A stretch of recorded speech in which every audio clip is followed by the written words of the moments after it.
मेरा नाम सुनील छेत्री है। आज all Assam Gorkha student union के अगुवाई में असम के छोटे छोटे अलग संगठन साथ ही सर्वभारतीय स्तर के गोरखा ऑर्गेनाइजेशंस के हेल्प में हम लोग जंतर मंतर पे धरना प्रदर्शन कर रहे हैं। ये धरना प्रदर्शन करने का मुख्य उद्देश्य यही है कि भारतीय गोरखा जो इंडियन गोरखाज है उन लोग आज बहुत ज़्यादा हैरेस्ड है, चाहे वो दार्जिलिंग बोलिए चाहे वो नॉर्थ ईस्ट बोलिए। विशेष करके नॉर्थ ईस्ट में क्या होता है कि जब वर्ल्ड वार 2 का टाइम में बहुत सारा गोरखाज लोग नॉर्थ ईस्ट में बैठे थे, वहाँ पे बैठने वाले गोरखाज लोग टाइम टू टाइम क्या हो गया, वहाँ पे अलग अलग स्टेट डिवाइड हो गए। मेघालय, मणिपुर, मिजोरम अलग अलग स्टेट डिवाइड होते चला गया और वहाँ पे ट्राइबल स्टेट डिक्लेयर करते गया। तो गोरखा लोग का वहाँ पे सिक्योरिटी आज नहीं है, वहाँ पे उन लोग का अपना पॉलिटिकल राइट्स नहीं है, लैंड राइट्स नहीं है, बहुत कुछ हड़प लिया गया। और आपकी राइट्स की लड़ाई, राइट्स के डेफिनेटली अधिकारियों की लड़ाई है। हम लोग को अधिकार चाहिए। अलग सारा ट्राइबल एरियाज में हम लोग सिक्योर नहीं है। 6 शेड्यूल के अंदर में बहुत सारे ज़िले हैं, वहाँ पे जो ज़िले में हम लोग का कुछ भी राइट्स नहीं चलता, कुछ बातें नहीं चलती, केवल सिर्फ वोटर की तरह हम लोग को जीना पड़ रहा है। तो हम लोग सरकार से मांग करते हैं कि गोरखा लोगों का आइडेंटिटी के लिए, गोरखा लोगों का अधिकार के लिए सरकार कुछ एक ऐसा कदम उठाए कि गोरखा भी शान से जिए, क्योंकि बॉर्डर पे मरने वाले तो गोरखे ही हैं जो भारत देश के लिए हमेशा मरने के लिए तैयार रहते हैं। फिर भी उन लोग के अधिकारों के लिए क्यों सरकार पीछे हट रही है? अभी देखिए रिसेंटली एनआरसी हुआ, आसाम में एनआरसी हुआ। एनआरसी लास्ट 5 साल हर एक गोरखा अपना कागज पकड़ के एनआरसी ऑफिस घूमना पड़ा, मैं भारतीय हूँ प्रमाण करने के लिए। कितना दुर्भाग्य बात है। नॉर्थ ईस्ट के कोई भी कम्युनिटी पहचान बनाने के लिए उसे जगह जगह धक्के खाने पड़ते। जी बिल्कुल बिल्कुल सही बात बोला आपने कि अपना पहचान में इंडियन हूँ ये साबित करने के लिए हम लोग को मुश्किल हो रहा है, मतलब इतना हैरेस्ट किया जा रहा है। हम लोग वैसे भी इंडियन है, we are by blood Indian, उसमें कोई शक ही नहीं है। जो आदमी भारत देश के लिए मर सकता है उससे बड़ा इंडियन और क्या होना चाहिए गोरखा कम्युनिटी के लिए।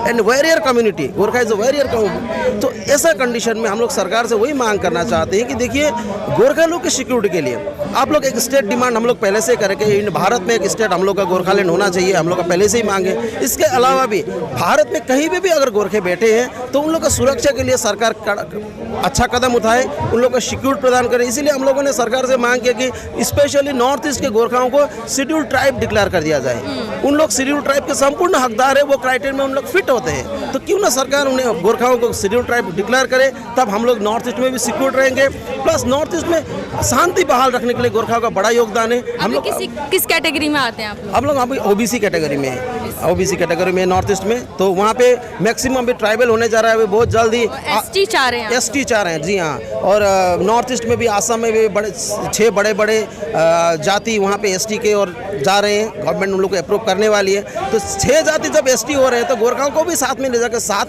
अगर कम्युनिटी के एसटी कर देंगे तो हम लोग भी सिक्योर रहेंगे उन लोग के साथ। वरना सभी लोग एसटी हो जाएंगे, एसटी स्टेट हो जाएगा, फिर हम लोग का क्या हालत होगा। इसीलिए हम लोग सरकार से मांग रखना चाहते हैं। देखिए हम लोग शांत प्रिय जाति है, हम लोग ज़्यादा प्रतिवाद या उग्र भाषा की प्रतिवाद हम लोग नहीं जानते। वैसे भी नॉर्थ ईस्ट में आपको पता ही है सारे एक्सट्रीमिस्ट ऑर्गेनाइजेशंस बहुत ज़्यादा है, फिर भी आज तक गोरखाओं का ऐसा कभी इतिहास नहीं कि देश और उसके खिलाफ, राष्ट्र के खिलाफ गोरखाओं ने कभी ऐसा कदम उठाया हो। तो हम लोग सरकार को चाहते हैं कि हम लोग शांतिपूर्ण यहाँ पे धरना प्रदर्शन गणतांत्रिक पद्धति से हम लोग संग्राम कर रहे हैं। इस संग्राम के भाषा को सरकार समझे। ना करके आप लोग अपने प्रदर्शन कर रहे हैं। हाँ, जिस तरीके से गांधी जी ने कहा था जी बिल्कुल, अहिंसा गणतांत्रिक रूप से डेमोक्रेटिक प्रोटेस्ट है ये, डेमोक्रेटिक वे से प्रोटेस्ट करें। सरकार को इस भाषा को समझ लेना चाहिए, क्योंकि बाद में अगर ऐसा कुछ परिस्थिति क्रिएट हो जाए कि सपोज गोरखा लोगों को कुछ अधिकार न सब कुछ छीन जाए तो फिर कुछ भी हो सकता है आने वाला समय में। उस समय के लिए हम लोग समाज को लेकर जाने का दिल नहीं है इसी उस दौर तक। इसीलिए हम लोग सरकार से वही चाहते हैं कि हम लोग का समस्या समाधान हो,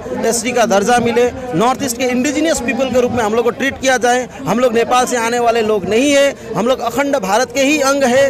भारत अभी सांस्कृतिक भारत, अखंड भारत का नारा सरकार लगाती है, हिंदू का नारा लगाती है कि सारे हिंदू आज वहाँ पे अत्याचार पीड़ित हो रहे हैं, सरकार मौन है। उसके लिए हम लोग सरकार को धिक्कार भी देते हैं और मांग भी रखते हैं। अच्छा सर, जिस तरीके से अभी काफ़ी महिलाएं भी आई हैं, लगातार आप लोगों के धरने चलते रहते हैं, क्या सरकार ने जो आप मांग रहे हैं, कह रहे हैं, उस पर आप लोगों को कुछ आश्वासन दिया हो?